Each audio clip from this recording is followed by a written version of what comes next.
Mod cons, Mod cons. mod Mod cons. cons. Welcome back. We are back with you guys, and we have got a lot to catch up on. Yes, It's been a long week. it's been a long week. It's been a long week in politics. It really has. But also we did an interview earlier this week. So We that was did. you actually. I did. With the Next Gen Conservatives. So tell us more. Yes, so I spoke to James Cowling, who is one of the co-founders of Next Gent Tories. Yeah. Obviously, to win the next general election, we're going to have to get 30 and 40-year-olds voting Conservative, and they're not doing it like they used to do it. So we need to woo them back. So we've asked James, how do we woo them back? So we're going to cut to his interview. Yes. And we'll be back. Guys, today we have James Cowling, one of the founders of Next Gen Tories. So one of the first things I noticed about your on your website is your mission to bridge the generational divide, which perhaps should be the Conservative Party mantra. Tell us a little bit more about Next Gen Tories and what you see as its role in shaping the narrative around modern conservatism. Yeah, so we set up about a year and a half ago when, frankly, I had concerns that we weren't bringing in that new demographic of voter. So every generation from the post-war period has got more conservative as they age, apart from the millennial generation, who have actually got less conservative. So we're not renewing that group of voters. And my concern was there are basically policy challenges and reasons why these people aren't feeling like conservatism has worked for them. So we have three big pillars. One is housing, one is work and the balance of taxation, and the other is being able to start a family and being able to afford to raise a family. And we think those big economic things that happen throughout the course of your life are becoming more difficult, particularly for millennials. So it's about the kind of policy aspect of it, but it's also about our messaging and how we speak to voters. And I think we particularly saw at the last election, which was my concern about what would happen, that we largely spoke to older voters. So if you look at things like the national service announcement, the triple dot plus, it was clear that a strategist had said what will most appeal to the over 65 generation, which is fine, but it's about getting that balance of, I think we had too little to say to people who were between the age of sort of 20 and 40.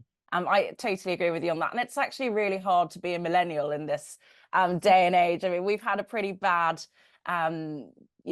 time of it. We all graduated around the recession time, and it's been a kind of uphill battle since then. So like you mentioned, like the often misattributed but long held trope that if you're not left when you're young, you have no heart. And if you're not right when you're older, you have no head. That's not really proven to be true over the last couple of parliaments. And like you said, we see those in their 30s and 40s not being able to identify with conservatism and choosing then not to vote Conservative. Obviously, a delayed stake in society has a part to play in that. But what do you think the reason for this is? And what are the first things that the next Conservative Party leader will need to do to start winning them back? Well, I think to be a capitalist, you have to be able to accumulate capital.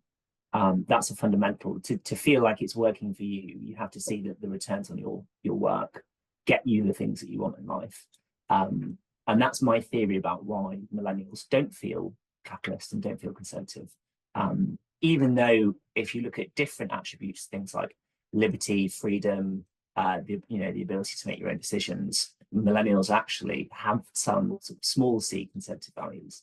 So I think what it's about is making sure that those things that I spoke about are things that people can achieve. So if you take the housing market, there is a misguided notion that it's a sort of capitalist free-for-all, and it's not. It's that planning is actually very heavily centralized and run by local government. It's that we need a more capitalist system, and we need a way of building homes so we can meet demand. So it's those things that the same as return on work, that taxes on work are very, very high. So every generation up to the millennial generation have paid more in tax than the previous generation.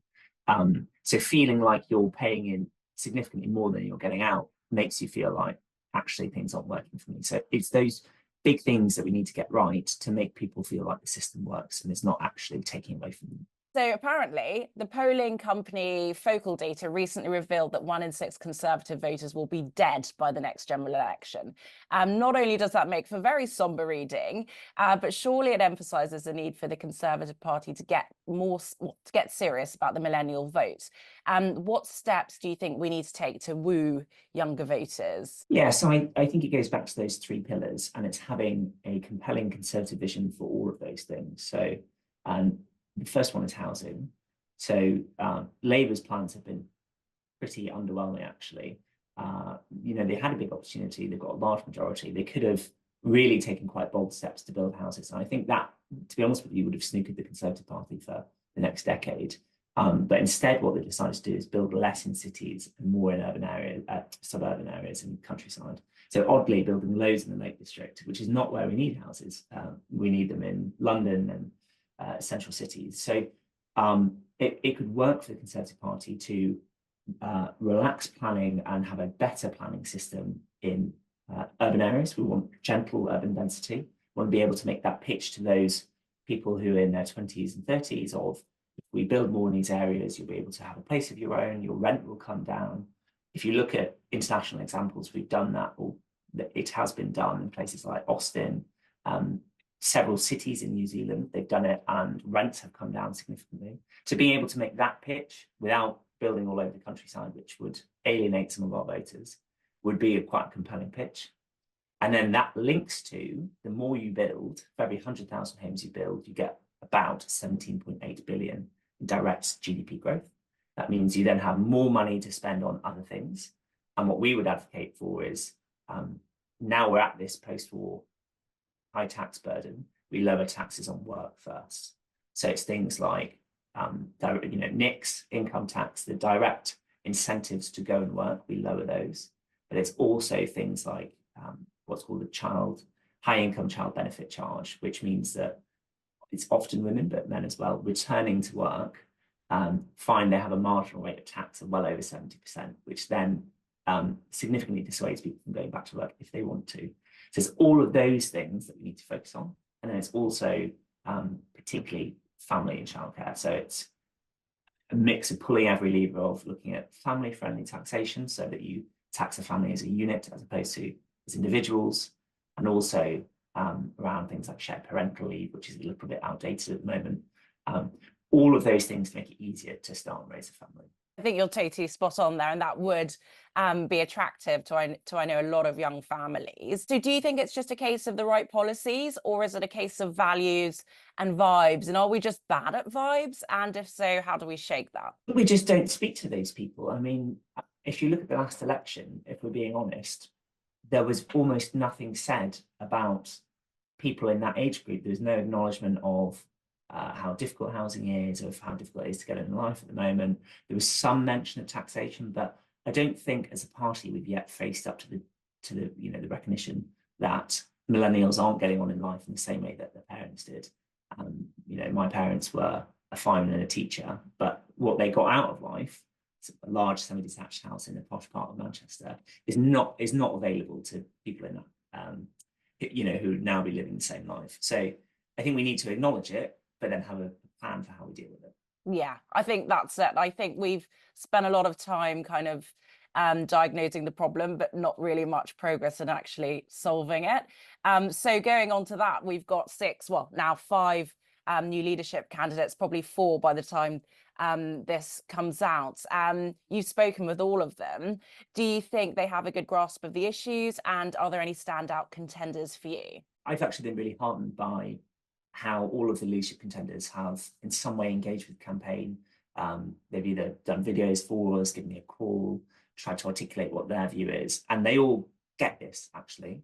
And I think what we're now doing is we're not backing anybody in particular, although some people have been more engaged than others, but we're not going to back one particular candidate. We're going to nudge all of the candidates to more publicly articulate the type of things we've been talking about, because I think they do get it. But it's finding that balance between what they think our existing voter base wants to hear and what they think our future voter base wants to hear. But we think you can square that circle of, if you articulate the type of things we are saying, you can explain to all the voters of, actually, you want your grandkids and your kids to do well. And if they do well, that means that there is more money then available to support older voters. So it's not old versus young, it's lifting up everybody so that we have a richer and fairer society. If you actually think about it, a lot of our older voters have been Conservative members and voters pretty much all of their lives. So they understand why we also need to speak to that demographic. And I don't think they'd kind of begrudge us for doing that. But I guess we can't get an answer out of you about who you're backing. But I think you're probably right to kind of not say anyone because we're so far off at this stage. And in fairness, our team is mixed. We've got people working on different campaigns, people supporting different campaigns. We all have a different view. And I think actually I would say that's an important part of NGT, that it's not from within a certain segment of the party. There are some people on the right, some people on the left, some people in the middle. It works regardless of what your other views are. This sort of package of ideas, I think, is then flexible enough to fit into whatever your wider worldview is. Yeah, that's awesome. You guys aren't a homogenous voice, which is really important, I think, when we're talking about what a modern Conservative is, because it is so broad. So housing, tax and family are kind of are great ways to encourage millennials to understand the why of Conservatism. But do you think 4 years is enough time to convince these potential voters? And do you think a slew of young candidates will help to do that, or perhaps risk alienating our current voting base? I think you can do it quite quickly. If you look at the Canadian Conservatives, they're an example of it. It has been done. So Pierre Poilievre has come in. He was a sort of little-known candidate on the right, articulating some of the things we've been talking about, and he's spliced together the type of things that appeal to working-age people. So he speaks a lot about being able to afford your own home, building more homes, linking that to the amount of funding that local government is given. So things that appeal to the millennial generation, whilst also combining it with traditional Conservative arguments around lowering immigration, the balance of tax, all of those sort of more comfortable arguments that an existing voter base understands and is interested in. So, and he's well ahead in the polls, so it can be done. It's this and that, not this or that. With the right ideas, we can win over these people, very much so. Well, James, thank you so much for your time today and for joining me to talk about what a modern Conservative is and about Next Gen Tories. And we'll be watching you guys. Where can everyone follow you? So on Twitter, Facebook and Instagram, we are, I think, Next Gen Tories. And we also have a mailing list that you can subscribe to. So that was really interesting. What did you think about that, Laura? So I think there are definitely some valid points. I think, really everyone is kind of on the same page in a way. Yeah. And yeah, they're quite big initiatives or whatever, but they are doable. And I don't know, some of it I agree with wholeheartedly, and some of it I'm a bit like, oh yeah, but there are other things that need to be done as well, or there are like tweaks of certain things, not just saying yeah we need more housing, or yes we need more of this or more of that. It's like yeah we do, however are we utilizing what we have already to its full potential? Are we refurbing the buildings that are already existing to their full potential, keeping them beautiful, obviously.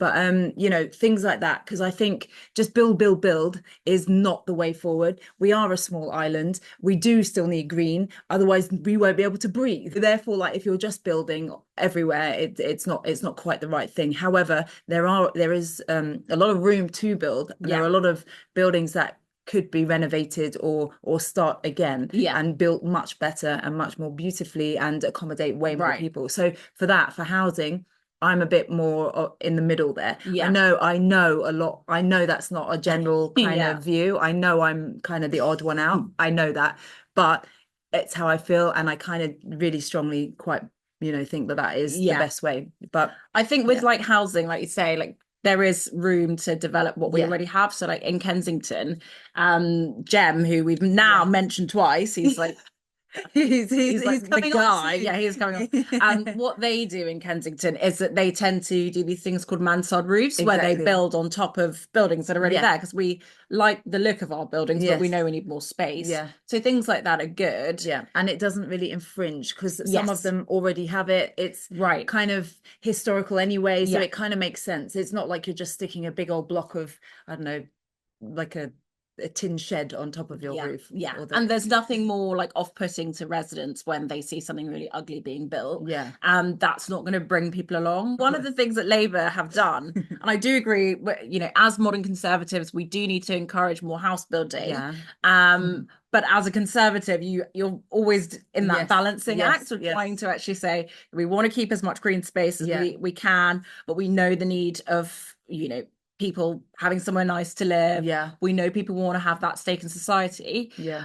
But one of the things that Labour Party have done is, and some people think it's quite political, they've made the housing targets in like rural areas much higher, but then they've reduced them in London. Well, what do you think about like big cities? Like, as someone from a big city, do you think you want more housing around you, or do you not? Like, how do you feel about so I am quite and I think the reason that happens is because we're densely populated. There's only so much land that you can actually build on, right? Yeah. So we're coming to the end of that land in big cities. Then you go out to places like Milton Keynes or whatever, and they build these like new little cities, or what have you. And I think that's okay. When it comes to rural areas, I can barely say it. When it comes to rural areas, I think you're losing what is so unique to the UK. So it's almost like a heritage thing. I think beautiful villages should be sort of protected and safeguarded from the atrocities of city building. Would be my ideal thing. I remember reading about this in the Sunday Times Home supplement, which is literally my favourite supplement. It used to be The Style. I've moved on. It's now Home. And that's like age. Chesham and Amersham Council, they have this thing called, like a lot of places do, they have their own design codes, but they're very, very strict. The like the locals vote on you know, the design codes, and those are the only things that can be built. And I think we have to go back to that. I agree. Because if people all have kind of sign something off and say we all believe that this is beautiful, this is in keeping with where we live and what we want our, you know, area to look like and feel like, and how we want it to function, then that's fine. You can give that to developers. They can save a lot of money trying to come back and forth with plans of awful things that no one wants. And actually just crack on. We were out on the streets, weren't we? We were indeed. We were out on the streets asking all sorts of questions to the public, the great British public. I love the public because they don't hold back. They don't. And why should they? Why should they? Why should they? Give us your best. Give us your best. So we're going to give you guys a few clips of that. Us out and about on the street. We're going to be doing this every couple of episodes, so hopefully you like it. So we are out and about in Chelsea talking to people about what is modern conservatism. Have you ever voted Conservatives? If not, why not? If so, why? So we were finding out all sorts of things. Some people don't want to be filmed, which is a bit of a shame, but we're still getting some great information. So would you ever vote Conservative? Yes. And tell me a bit more about why. My father's always voted Conservative. I believe in their values. I don't like Liberal Democrats or Labour or anyone else. Reform's okay, but Conservative, I think, has the best political opinions, personally. And are you under 40? Yes. Have you ever voted Conservative? I've only voted once because I'm 21, but no, voted Green. And why? I don't know a lot about politics, but you know, Conservatives don't seem too up my alley. No. Would you ever? What would make I'd never say never. I don't know. I don't know enough about politics. Okay, so would you ever vote Conservative? I did vote Conservative. I'm 21, so I voted once. The policies, I mean, I could vote for Labour. I mean, Keir Starmer hasn't done a great job so far. But I mean, the Conservative Party hasn't done great either. But yeah, no, the policies, it's more, you want to work for yourself rather than rely on the state. That's kind of what I voted for. You can't vote here, but you are moving back to Germany. Why is that? I'm moving back to Germany because I've arrived at a place in my life where I'm with my partner, and we are thinking of going back to Germany because we want to have children, around 2 or 3, and the school fees here are I mean, impossible to pay. Would you ever vote Conservative? No, or not currently. Not currently. May I ask why? I I don't think that the Conservative Party is a party that's true to its original ideologies. I have, but I wouldn't do it again, I don't think. Ever? And why? Not with the people who are currently involved in the party. I just don't think, especially young people, there's like nothing that we can relate to, nothing with their policies. What would kind of sway you with regard to policy, I guess? Oh God, I don't know. I have no idea. Get rid of well, I guess no, they all left though. They're all unemployed now, so I guess we'll see. I would potentially, but I think I would need to know a bit more about what they're proposing, see what's going on at the time. Yes, I think I would. On the fact that there's probably no one else to really vote for. There's no one really better, but no one's really great at the moment. But there's nothing really better for me right now. What is it about conservatism that you feel's been lacking recently? Where to begin? I don't know. I think as a party that kind of prided itself on economy growth and so on, that hasn't been all upper classes. That's been particularly bad, high taxation for those involved. And I don't think that is an ideology that is true to the Conservatives at all. I mean, I feel like all their policies kind of revolve around what they're solid, vote 60 plus. And it's like, if you want us to vote for you, maybe let's try and be a bit more relatable. One of the sort of topics this week has been the NHS. Obviously, Starmer has, decided not to hold back some money until they reform it because it's not working. It's not working. Fine, that's true, but that's not what he was saying a few months ago. No. Just saying. Yeah. But what's your thoughts on that? Okay, so I've got so many thoughts. I actually wrote some down because okay. So first of all, this is just an observation. Yes. So I want everyone who listens to this podcast or watches this podcast going forward to listen to Labour, because they've always got, they say they are the party of no gimmicks, no more gimmicks. But they've always got a really cheesy phrase or saying of whenever any policy comes out or whenever they've done something wrong or they're trying to deflect or whatever. They always say something really weird. So Keir Starmer's word of the week. Words of the week. We have to fix the plumbing before we turn on the taps. I mean, but so insightful. Wait, Pimlico Plumbing is left already. So who are we going to get? So it just, for a party that says they're all about no gimmicks, it just seems so silly. Yeah. But what they've said, so they said they're going to be focusing on three things. Yeah.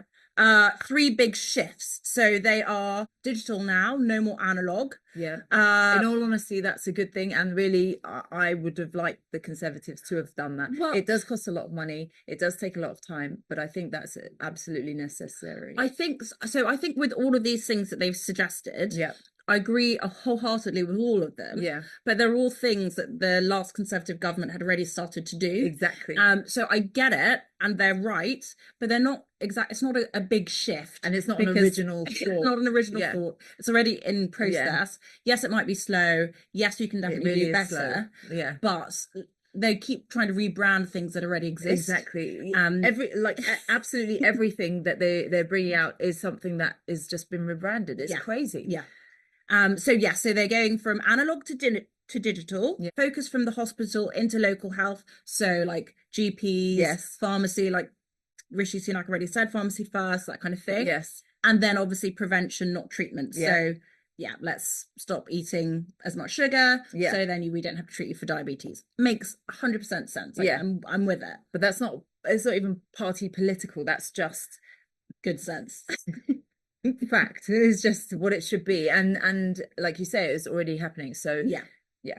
So with that also, I was listening to some things and reading some things, and a lot of people have said he's made a point to say, I'm not going to talk about social care today. Yeah. I'm going to talk about it in the future. I'm going to kick that can down the road, but I'm not like everyone else who's kicked that can down the road. So it's, I don't know, it's not the most reassuring thing. Yeah. But look, I like all of their healthcare ideas. They're not new and they are necessary. So US election, have you been paying attention? Are you intrigued? Do you care? So you know what? It's so sad. I didn't watch the debate. Yes. I was going to catch up on it, but I've been like gallivanting around the country, so I haven't actually had time yet, which is tragic. But I got the highlights, and I could see the mood from some of the clips that I've seen, and iconic clips. Yeah, what is going on with Donald Trump? He's like lost his mojo. Usually he's like feisty and in there, and I think since he's been shot, he's been shaken.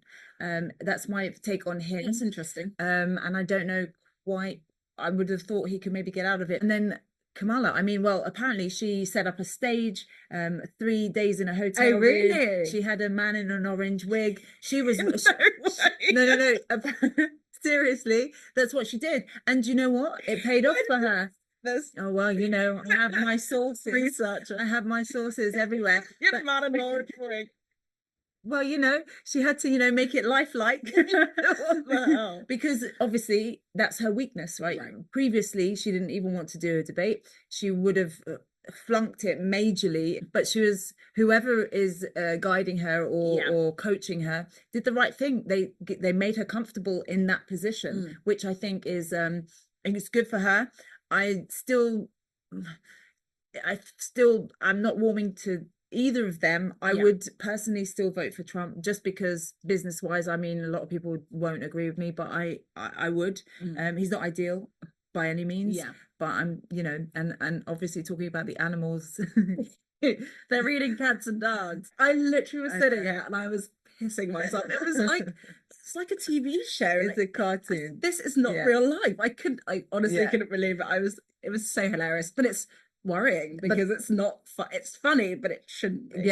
But that's what you get when you're not actually a politician, right? You get like a personality. He's a personality. Great TV. Yeah, he is. And I get why people like him, because he does just say it how he thinks it is. It's not always quite how it is, but he says it how he thinks it is, which again, that's refreshing for people, because he believes what he says as he says it, I think. And I think people warm to that. I don't know. And also he's a bit of a celebrity. People buy into that. And I think since like the Obama, well actually, like you could go back to like JFK or whatever, but like in the Obama campaign, that campaign was like the first social media campaign. Yes. And it kind of changed the culture around like what a leader should be and made them more into celebrities. Exactly. And I think that's probably one of the reasons Trump was able to win, because like suddenly being a celebrity didn't mean that you couldn't be a politician. Exactly. So it is interesting how it's changed.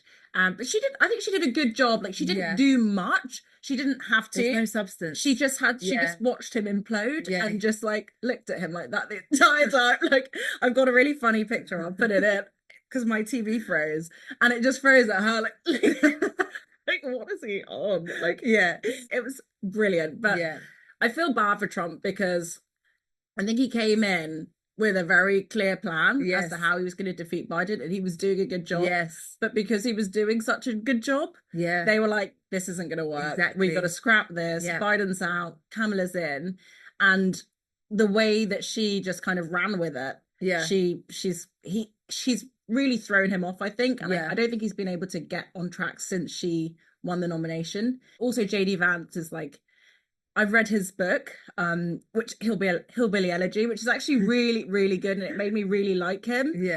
But he's quite a awkward person. And I think when Trump's lost his mojo potentially, you can't have also another awkward person out there just like doing weird stuff, like him in the donut shop being like, doesn't know how to talk to people. So you can't have two like weirdos. You need someone to kind of carry the shit, like drive this forward, and like two of them out there. And I feel like what's his name? Waltz, Kamala's running mate. I don't remember. I think it's Tim Waltz or something like that. And he the minute he said they're weird, it's basically just set it into cement, and they are just now just a bunch of weirdos. But I think they're all weird. I'm still not sure that Kamala is not just drunk all the time. So Kamala, coming out of this debate, she got the endorsement of Taylor Swift. She did, who people thought was Republican. But was that partly because they had used an imposed fake endorsement on Trump's website? Potentially. I think That's why, rather than she's like super fanning. I think you're right on that. She doesn't like people stealing her image. Like she's very protective of that, and then she goes into like Tiger Mum mode, and is like, "You won't use me. I'll use me, not you." Exactly. So maybe that has a part. Don't make money out. If I'm not making money, you ain't making money. Exactly. Also, obviously, JD Vance said, you know, he made a comment about childless cat ladies. And like Jennifer Aniston first went in on that and was like, I'm a childless cat lady, screw you, kind of thing. And when Taylor Swift The picture with the cat. with the cat, he was holding a cat. It's a double whammy because like some people are eating cats, some people are cat ladies. I mean, they're obsessed with cats. What's going on? Who knew? We just need It's the year of the cat, 2024. We need like Hello Kitty to endorse Trump, and then it'll be fine. It'll be okay. You're so right. Or Garfield. The grumpy Garfield. Oh my god. There we go. He needs a comeback. He does. Someone give Trump a cat that he can get behind. So she obviously is a childless cat lady, as she said. So that's why she also said she was supporting Kamala. But I think a lot of people are just kind of falling into line now because they feel like she's the favorite. And they just want to be on the right side of I know, which I also don't like. I agree with that. Like that's kind of annoying. I didn't actually feel that with Taylor though. I really thought it was more to do with the image usage. It's a really good point, actually. I mean, and she is that kind of woman. She will be like, no. See ya. So obviously, Kamala's got Taylor now. Yes. And Trump has Elon Musk. Love a billionaire. bit of Elon Musk. I think he's a trillionaire now. Wow. Who would you prefer to have in your corner? Oh my god. Well, they're both money makers. They're both minted. I would really slightly edge to Elon Musk just because he is an absolute brain. Like, I mean, she's a brain in a different kind of way, in a creative kind of, know how to market stuff. Right. Fine, great. Like, I'm not belittling that. However, he's all for free speech to an extreme. And he's just super intelligent. And I think, I would have to say Elon Musk. It just makes more sense. Yeah. I think I'd say the same as well. Yeah. I would prefer Musk in my corner because he's got the entirety of Twitter. Well, yes. X. Very handy. Very handy to have. And like you say, he's super smart. He's an entrepreneur. He's built things. He's created so many successful businesses just from his own brain. Smarts. So one of the things that comes up a lot is like, this is a vibes election. And I put it to James Cowling as well that have we, and I think it's a millennial thing because we're quite vibesy people as a millennial. We are into vibes. Like if you give me good vibes, then great. If you give me bad vibes, then no. And the problem with that is, are most millennials now focused on vibes over policy? If you look at, I think I watched a Spectator podcast where Freddie Gray, who's the deputy editor, went to the DNC, the Democratic National Conference, and interviewed people about Kamala, and he was asking them about policies. They didn't know. They were like, she's just great. She's just so upbeat. So her vibe's so nice. And in all honesty, I think that's a typically American thing. Right. It doesn't matter. I think most people, unless they are into politics, really into it, I think they literally, that's how they vote. They vote, I like this. I think I know what they stand for, but not really. Right. Rather than I like this, I agree with you on that. I think you're right. It's not necessarily, I think maybe we've just branded it vibes, but it's always been that. It's always been there because people literally, back in the day, they would vote for someone on the way they look, how they groom, how they carry themselves, and, like the Kennedys and so forth. It was smile. Yeah. But blue eyes. Yeah, exactly. He could have probably said pretty much anything. He murdered someone. Like, he's got blue eyes. Oh my god. That's so pretty. but yeah, so I do think it's always been there, but yeah, we call it vibes because it is the word. Millennials. Okay, so votes for vibes. Yeah. Okay, cool. So talking of conferences, yes, we have our own coming up very soon. We do. The Conservative conference is coming up at the end of September, beginning of October. Yeah. So we are going to be there. We will be there. We are going to go see what's going on, get some gossip if we can, get some good intel, and just maybe do some vox pops with some people, do some interviews, see who's around and what's going on, and just relay it all back to you. Yes, and we're going to talk to people about the leadership contest because this is we finally now know the last four, and tonight we're actually going to see Kemi. Yeah, we are. We are. She's in our local patch. Yeah, we're trying to harass her for a little. Yeah, we'll try and get her. You should say, try and get an interview of Kemi. We'll try. Ask her if modern conservatism exists and see what she says. We're not endorsing anyone till after conference, but she's a very interesting woman. She draws a crowd. She's the last woman as well. Yeah. So it's going to be interesting to see what she has to say. Yeah. And she does have quite a lot of support in this constituency. She really does. Yeah, so a lot. So yeah, let's see. But yeah, that's why I guess she's coming here to speak to her peeps. But yeah, it'll be interesting. So we'll try and see if we can get some. Yes, we'll get some info at least. Parliament's now on recess. Everyone's going to their conferences. So I think Labour might be first, or Lib Dems. Labour are before us anyway. Yeah. So we won't be there. No. That's pretty much it, guys, for this week. Next week we're going to be talking about London nightlife. This is Laura's remit, so it's going to be very interesting. Well, we got some we got at least one, possibly a couple guests. I'm seeing who, but we have some literal club legends. Yes. They know the industry in and out. They are London nightlife experts. Yes, we love that. So yeah, I can't wait. It's going to be super fun, super challenging as well, because there's a lot to talk about. It's going to be great. Wow. And I'm talking to someone from the London Assembly. He's big on nightlife and holding Sadiq Khan and Amy Lammy to account. Anyway, thank you guys so much for joining us. Thank you. And we will see you next week for episode 3 of ModCons. Pod.